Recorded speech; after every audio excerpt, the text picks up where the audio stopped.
Okay, good evening students, my name is Abhishek और आज हम लोग पढ़ेंगे क्लास 10 फिजिक्स। हमारा फर्स्ट चैप्टर चल रहा है इलेक्ट्रिसिटी और इस चैप्टर की यह 6th वीडियो की। लास्ट टाइम का यानी कि प्रीवियस वीडियो का हमारा जो टॉपिक था वो था कॉम्बिनेशन ऑफ रेजिस्टेंस। ओके, तो हम लोगों ने कॉन्सेप्ट समझ लिया था, बट उस पर बेस्ड जो क्वेश्चंस आते हैं वो बहुत इंपॉर्टेंट है। तो आज हम लोग उनके क्वेश्चंस ही करेंगे, ठीक है। तो सबसे पहला क्वेश्चन मैंने बोर्ड पर लिख दिया है।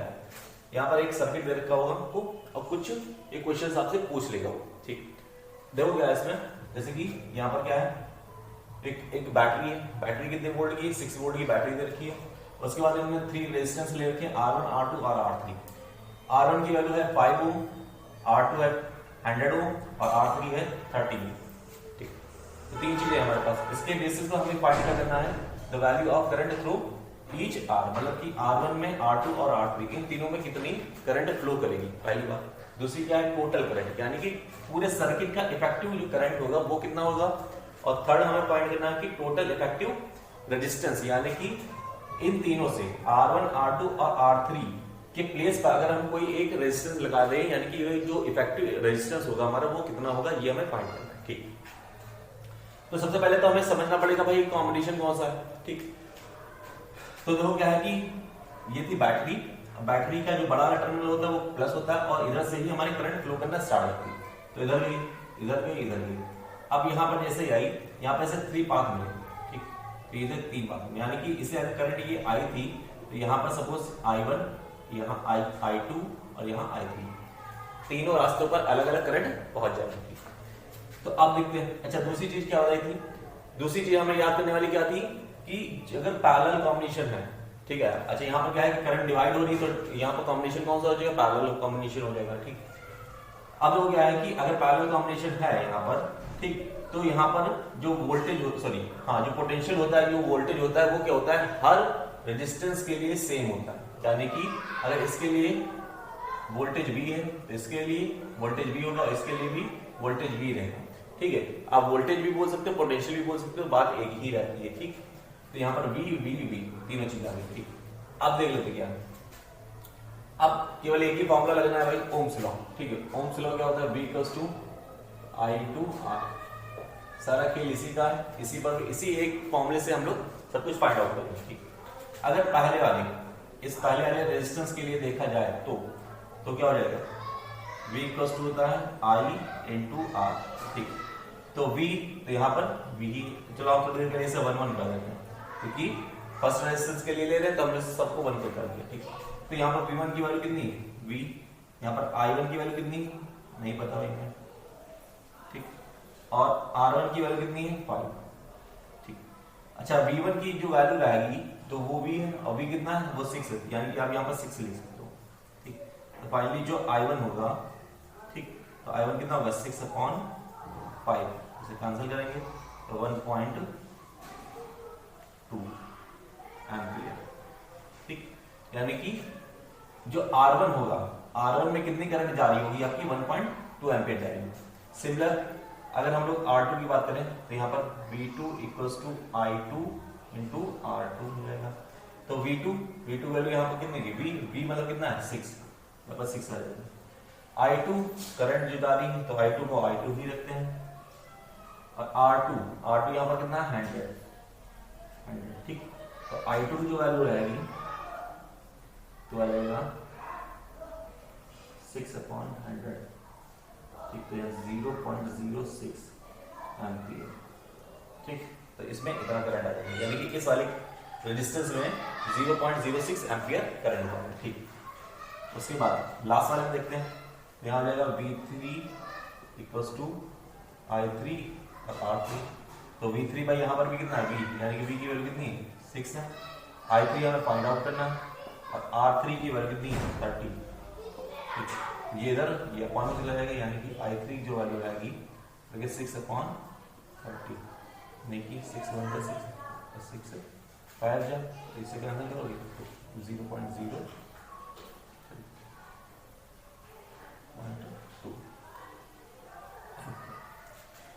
तो यहां से हमें क्या पता चल गया, हमें इसका आंसर पता चल चुका है, जो कि क्या था कि वो कह रहा था कि हर रेजिस्टेंस के थ्रू कितना करंट जाएगा। तो भाई R1 जो था, R1 के थ्रू 1.2 एम्पियर जाएगा, R2 के थ्रू 0.06 एम्पियर जाएगा, जबकि R3 के थ्रू 0.2 एम्पियर जाएगा। ठीक है बात, ठीक समझ में आ गया होगा। केवल एक ही फॉर्मूला यूज करना है, V = I × R। हमें पता है पैरेलल कॉम्बिनेशन कैसे हमने फाइंड करा, करंट गई यहाँ पर डिवाइड हो गई, जैसे डिवाइड होगी तो कॉम्बिनेशन हो जाता है, पैरेलल कॉम्बिनेशन हो जाता है। और उसके बाद क्या होता है, पैरेलल कॉम्बिनेशन में वोल्टेज हर जगह सेम रहता है, यानी 6 वोल्ट है, तो यहाँ पर भी 6 वोल्ट, यहाँ पर भी 6 वोल्ट और यहाँ पर भी 6 वोल्ट रहेगा। V = I × R लगा देंगे, यहाँ पर 6 और करंट I1 और इंटू R की वैल्यू यहाँ पर 5। सिमिलर हम लोग सबको सॉल्व करेंगे। ठीक, नेक्स्ट क्वेश्चन देख लेते हैं। ठीक, अब कह रहा है टोटल करंट निकालो। ठीक, तो टोटल करंट, ओके, तो हमें पता है भाई इसमें तो क्या है, यहां से क्या है, I1 थी, यहाँ I2 थी, यहाँ I3 थी। ठीक, तो यहां पर जब मिलेगी तो यहाँ पर I हो जाएगी ना, यानी कि आप ऐसे भी लिख सकते हो कि I = क्या हो जाएगा, I1 + I2 और प्लस I3। ठीक है, I = हो जाएगा I1 + I2 + I3, क्योंकि ये कौन सा कॉम्बिनेशन है, ये पैरेलल कॉम्बिनेशन। और पैरेलल कॉम्बिनेशन में क्या हो जाता है, जो करंट होती है वो डिवाइड होगी पहले यहाँ पर और उसके बाद आकर यहाँ मिल जाती है, तो सारी की सारी करंट हमारी सेम रहती है, या कह सकते हो जो तीनों करंट का सम होगा वही हमारा फाइनल करंट रहेगी। तो यहाँ पर देख लो क्या I1 की वैल्यू कितनी 1.2 प्लस I2 कितना है 0.06 और प्लस I3 0.2। ठीक है, अब से ऐड कर लेते हैं, तो 1.2 हो गया और 0.06 और 0.2, यहाँ पर 6 4.1 यानी कि 1.46। तो ये आ जाएगी हमारा टोटल करंट, पूरे सर्किट में कितनी करंट जाएगी, ये हमारा कितना आ जाएगा। ठीक, अब देखिए लास्ट क्वेश्चन, ये तो हो ही गया, लास्ट क्वेश्चन गया टोटल इफेक्टिव रेजिस्टेंस हमारा। तो रेजिस्टेंस मतलब क्या है, टोटल इफेक्टिव रेजिस्टेंस का मतलब क्या है, जैसे सपोज आप मान के चलो कि आप मार्केट गए, ठीक है, और वहां पर आपको जो नीड थी वो 5 ओम, 100 ओम और 30 ओम की थी। ठीक, हमें 3 रेजिस्टेंस की जरूरत थी। ठीक, बट मार्केट में ये तीनों ही अवेलेबल नहीं, तो आपको करना क्या है कि आपको कोई एक ऐसा रेजिस्टेंस लेकर आना है कि जो वर्क ये तीनों कर रहे थे, ठीक, इन तीनों को ना लगाए, हम केवल एक लगाते हैं, हमारा काम चल जाए। ठीक है, वही हो जाएगा हमारा इफेक्टिव रेजिस्टेंस। इसको थोड़ा समझ लेते हैं, जैसे कि यहां पर क्या है,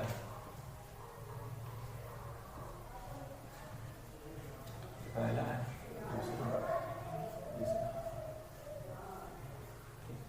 पहला 5 है, दूसरा 100 और तीसरा है 30। हमें पता है करंट यहाँ पर है, ये हो गया डिवाइड, और ये जब डिवाइड हो गया ये पैरेलल में हो जाते हैं।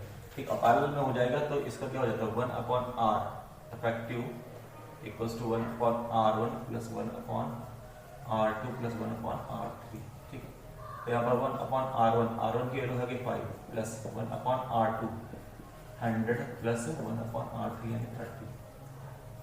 सबका एलसीएम ले लोगे, जब एलसीएम ले लोगे तो इसका एलसीएम आ जाएगा तुम्हारा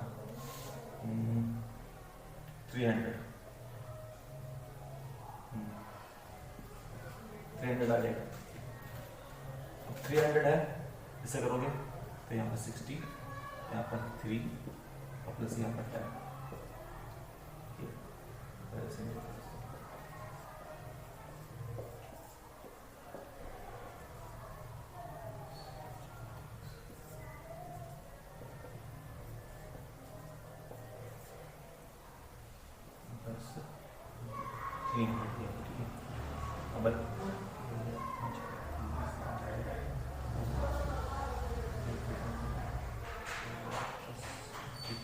इनको ऐड करते हैं, इनको ऐड करेंगे तो यहाँ पर आ जाएगा 73/300।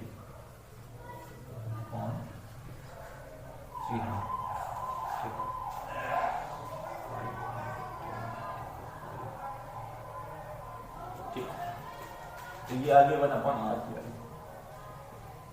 अब R की वैल्यू निकालनी तो इसको ऊपर ले लो,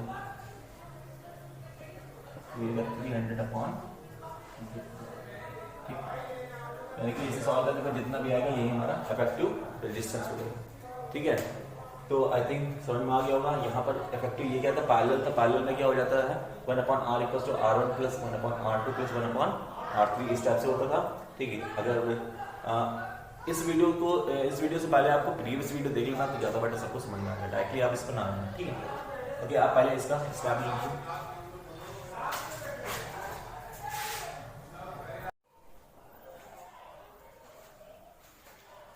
ओके स्टूडेंट्स, तो हमें ये 3 क्वेश्चंस सॉल्व करने हैं। ओके, सबसे पहले देखते हैं क्या है। जैसे कि पहला क्वेश्चन है और इन सब में क्या करना है, हमें इफेक्टिव रेजिस्टेंस निकालना है, यानी कि टोटल रेजिस्टेंस हमें फाइंड आउट करना है तीनों क्वेश्चंस में। ठीक, तो देखो क्या है, करंट भाई यहाँ से, अब यहाँ पर इसे 2 पाथ मिले, एक तो इधर जा सकता है, एक इधर जा सकता है। फिर से हमें करंट आई थी हमारे पास, तो इस पाथ पर सपोज I1 जाएगी, इस पाथ पर हमें I2।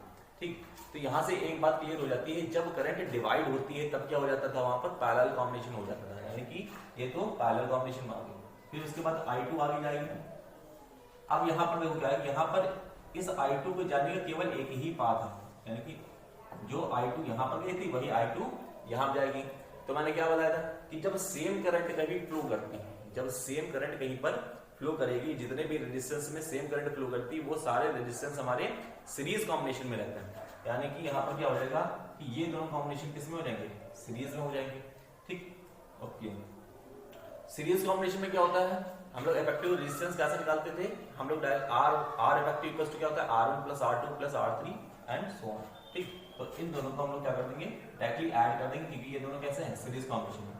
तो यहाँ पर क्या हो जाएगा, इन दोनों को हटाकर हम लोग क्या करें, एक इफेक्टिव रेजिस्टेंस लगा देते हैं और ये हो जाएगा 3 ओम, ये 3 ओम का हो गया।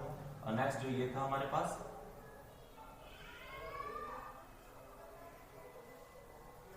ये हो जाएगा 1.5 ओम। ठीक, ये बात मतलब कहने का मतलब क्या है कि हमने क्या करा कि इक्विवेलेंट का मतलब क्या होता है, इफेक्टिव का मतलब क्या होता है कि मार्केट में हमें 1 ओम और 2 ओम का चाहिए, बट हमारे पास, और ये दोनों किस कॉम्बिनेशन में लगे हुए, सीरीज कॉम्बिनेशन में लगाने थे हम। तो हमने क्या करा कि इन दोनों को लेने के बजाय हमने क्या कर दिया, इसके लेने के अलावा हमने क्या कर दिया, या इसको नहीं लिया, हाँ हमने क्या कर दिया, हमने 3 ओम का एक ले लिया। ठीक है, हमने क्या किया, इन दोनों को नहीं लिया, हमने कितने का लिया, 3 ओम का एक ले लिया। ठीक, तो वही होता है इफेक्टिव। ठीक, जो इन दोनों की वर्किंग अकेला कर दे वही हो जाता है इफेक्टिव हमारा। ठीक, ओके। तो फाइनली हमारे पास इसके प्लेस पर क्या हो जाएगा, 3 ओम आ जाएगा और इसके प्लेस पर 1.5 ओम आ जाएगा। अब यहाँ से फिर से करंट फ्लो कराते हैं, जैसे कराएंगे यहाँ पर I1 और यहाँ पर I2। अब ये दोनों कैसे हो जाएंगे, ये दोनों हो जाएंगे जब करंट डिवाइड हो रही है तो पैरेलल कॉम्बिनेशन हो जाता है, यानी पैरेलल हो जाएंगे, यानी कि यहाँ पर जो R इफेक्टिव हो जाएगा वो हो जाएगा 1/R1 प्लस 1/R2, यानी कि 1/R1 हो जाएगा 3 और प्लस 1/R2 की वैल्यू कितनी हो जाएगी 1.5। ठीक, तो अब चाहो तो इसका एलसीएम मिल लेता है, ठीक, एलसीएम लोगे तो यहाँ पर 15 आ जाएगा, 5 प्लस 10, तो इधर आ जाएगा तुम्हारा 15 और यहाँ पर 15, कैंसिल करोगे तो 1/1। यानी कि 1/1 की वैल्यू जो है, 1/R इफेक्टिव की वैल्यू जो है वो आ गई 1, तो ऑब्वियस बात R इफेक्टिव की वैल्यू भी कितनी हो जाएगी, 1 ओम। यानी कि इस पूरे का जो इफेक्टिव रेजिस्टेंस होगा वो कितना होगा, 1 ओम। यानी कि आप या तो 3 जो रेजिस्टेंस दे रखे 1 ओम, 2 ओम और 1.5 ओम, इनको इस कॉम्बिनेशन में लगा दो। ठीक है, तब भी ये ऐसे समझ सकते हैं, ये किसके इक्विवेलेंट है, केवल 1 ओम के। ठीक, 1 ओम यही इक्विवेलेंट होगा। क्लियर है, सिंपल इसमें देखते हैं। यहाँ पर हो गया पॉजिटिव टर्मिनल, यहाँ से करंट फ्लो करी, यहाँ से जाएगी, अब करंट डिवाइड होगी, यहाँ से I1 जाएगी, यहाँ पर I2। अब ये करंट जो I1 गई है, जितना I1 इसमें गई उतने I1 इसमें गई, तो ये दोनों कैसे कॉम्बिनेशन हो जाएंगे, ये दोनों हो जाएंगे हमारे सीरीज के कॉम्बिनेशन हो जाएंगे। तो इन दोनों की जगह पर आप क्या लिखोगे, इन दोनों को हटा दिया हमने और इसके प्लेस पर क्या लिखोगे, 1 + 1 यानी कि 2 ओम। ठीक, सिमिलर I2 जितने इसमें जाएगी उतने इसमें जाएगी, यानी कि 1 + 1 यहाँ पर कितना हो जाएगा, यहाँ पर भी 2 ओम। ठीक, ओके। तो ऊपर भी इसके प्लेस पर भी 2 ओम और इसके प्लेस पर भी 2 ओम हो जाएगा। अब यहाँ से अगर करंट जाएगी तो यहाँ पर I1 और I2 हो जाएगा, डिवाइड हो जाएगा, यानी कि ये हो जाएगा हमारा पैरेलल कॉम्बिनेशन हो जाएगा। पैरेलल कॉम्बिनेशन में कैसा होता है, R इफेक्टिव जो रहता है वो 1/R प्लस 1/R2।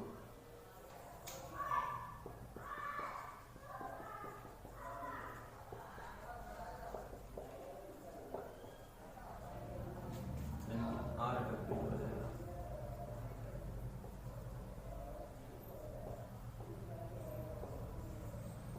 इफेक्टिव कितना हो जाएगा 1 ओम, ये चीज ठीक है। उसके बाद लास्ट वाला देख लेते हैं इसमें। सिमिलर यहाँ पर भी क्या है, यहाँ से करंट आती है और जो करंट है वो यहाँ पर I1 और I2 में डिवाइड हो जाएगी। ठीक, अब I1 जितनी यहाँ पर है उतनी यहाँ पर उतनी यहाँ पर, यानी कि ये सारे कॉम्बिनेशन किस में हो जाएंगे, ये सारे सीरीज में हो जाएंगे। तो इन तीनों के प्लेस पर आप क्या लगा सकते हो 1 + 10 + 1, इसको भी 1 ही ले लेते हैं। तो 1 + 1 + 1 है तो यहाँ पर आएगा 3, यानी कि इसके प्लेस पर आप लगा सकते हो 3 ओम का एक रेजिस्टेंस। सिमिलर यहाँ पर जो गया था तो I2 यहाँ पर भी, I2 यहाँ पर भी, I2 यहाँ पर भी, तीनों जगह पर I2 रहेगा तो यहाँ पर इसके प्लेस पर भी क्या लगा सकते हो 3 ओम रेजिस्टेंस। ठीक, अब ये दोनों क्या है I1 और I2 ये डिवाइड हो रहे ना, तो ये दोनों कैसे हो जाएंगे, ये पैरेलल कॉम्बिनेशन हो जाएगा।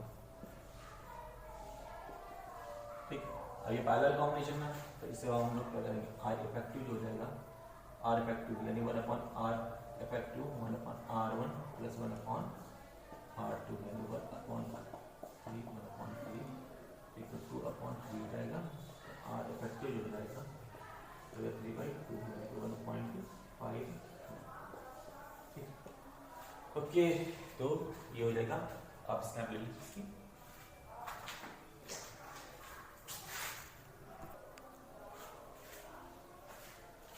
ओके, तो जो नेक्स्ट क्वेश्चन रहेगा हमारा कुछ ऐसा है, उसमें कह रहा है कि a wire of resistance 5 ohm is bend in the form of the close circle. मतलब क्या है कि एक वायर था भाई हमारा, ठीक है, और इस वायर का रेजिस्टेंस जो है वो कुछ 5 ओम दे रखा है। हमने क्या करा कि इस वायर को बैंड करा और एक सर्कल बना दिया, मतलब इसी वायर को हमने क्या करा बैंड करा और एक सर्कल बना दिया इस टाइप से। ठीक, अब दूसरी बात क्या कह रहा है, कह रहा है कि what is the effective resistance between the 2 points at ends of any diameter of the circle. मतलब क्या है कि अगर इसकी कोई डायमीटर ले लें सपोज ये, ठीक, और डायमीटर के अगर ये डायमीटर है तो इसके 2 पॉइंट जो होंगे, हमें केवल 2 पॉइंट्स लेना है, सपोज ये 2 पॉइंट्स। अब डायमीटर का मतलब क्या है, यहाँ पर डायमीटर का बोला का मतलब क्या है कि अगर आप डायमीटर करोगे तो ऑब्वियस बात की कि अगर ये मान के चलते हैं कि अगर ये कुछ 10 मीटर का होता, ठीक है, और डायमीटर से इसकी चीज को डिवाइड करोगे तो 5 ऊपर हो जाएगा 5 नीचे हो जाएगा। बस समझ में आ रही, क्योंकि ये क्या डायमीटर क्या होता है, इक्वली डिवाइड कर देगा इस चीज को। तो क्या है कि अच्छा एक चीज और हमें पता है, रेजिस्टेंस में हमने पढ़ा था कि जो रेजिस्टेंस होता है वो डायरेक्टली प्रोपोर्शनल टू L होता है, यानी कि लेंथ अगर 2 टाइम बल्कि 2 टाइम्स होती है तो हमारा डिस्टेंस भी 2 टाइम्स हो जाता है।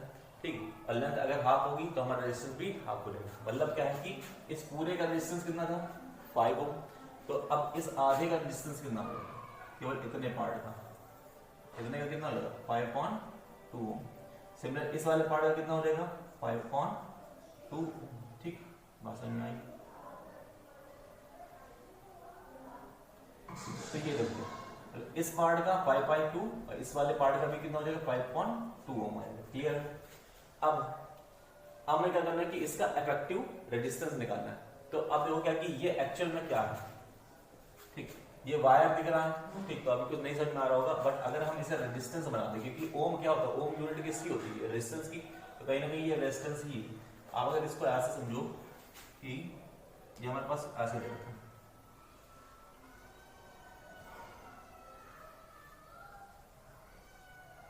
इस टाइप से, ये ऊपर वाला पोर्शन है जिसका रेजिस्टेंस कितना है 5.2 ओम, और ये नीचे वाला है जिसका है 5.2 ओम।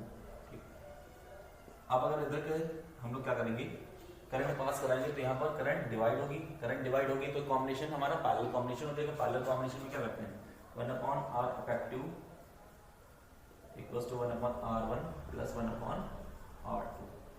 तो यहाँ पर R1 की वैल्यू है 5/2 प्लस R2 की वैल्यू कितनी 5/2, ये रिवर्स होकर ऊपर चला जाएगा एंड 2/5 और प्लस 2/5, इसको ऐड करोगे तो यहाँ पर जाएगा 2 × 5 यानी 4/5। ठीक, तो ये 1/R इफेक्टिव की वैल्यू आ जाएगी। ठीक, अब R इफेक्टिव की वैल्यू निकालोगे तो ये ऊपर जाएगा तो ये भी ऊपर चला जाएगा, यानी कि R इफेक्टिव जो हो जाएगा हमारा 5.4। ठीक, चलो कैंसिल कर लो इसे, तो 1.25